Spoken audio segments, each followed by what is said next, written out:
Services Committee and a former Navy SEAL joining us here in studio. Congressman, thanks for being here. Well, thanks for having me. You saw Jeff Law's report there and the president talking about unless the enriched uranium's turned over, it is no dust or no dollars. What is your assessment of where things stand with these negotiations? Well, the Iranian mullahs have to understand that their window of opportunity is rapidly closing.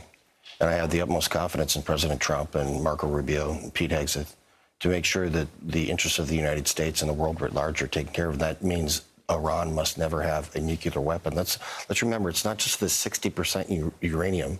It's the 3.75 to like 20% that rapidly moved to weapons-grade uranium. So that has to get out of that country because these mullahs cannot be trusted, period.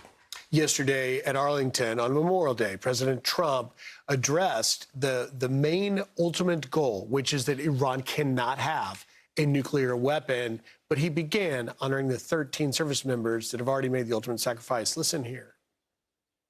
In Operation Epic Fury, we lost 13 wonderful souls, wonderful, special people.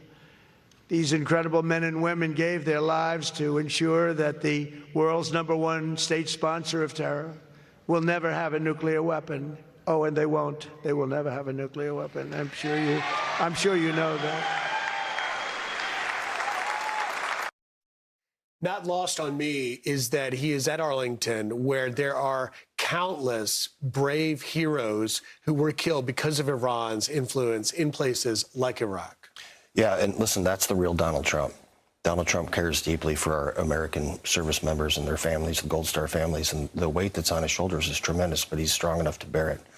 We have to realize, I've had, I don't know how many of my friends killed and maimed by the Iranian regime, and I have absolutely no sympathy for them at all. How many thousands of American families were grieving over a tombstone yesterday because of the Iranians? So when things are getting tight, we need to look at these things globally and understand that this regime must never have a nuclear weapon and that they've been a destructive force for evil for decades. When you broaden the context and you look, because over the weekend on Saturday, President Trump talked to all of these Middle East leaders, particularly Saudi Arabia, That's right. UAE, places like that, where he is trying to pull them into normalizing relations with Israel, could be a potential massive game changer in the Middle East.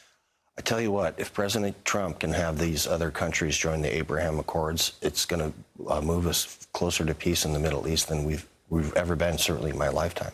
So I commend the efforts of the Trump administration.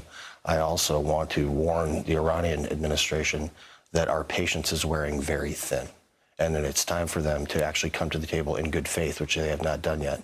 And there is not an endless amount of time that they have to try to maintain what their control with the Straits of Hormuz and try to get nuclear weapons. The time is running out. As we highlighted, there is a fair amount of criticism, particularly from Democrats, but also some Republicans. Ultimately, though, what is your assessment, Congressman, as a member of the House Armed Services Committee, on whether or not, if we can get to what I call phase one, commitments from Iran to do things they were never willing to do, will they follow through?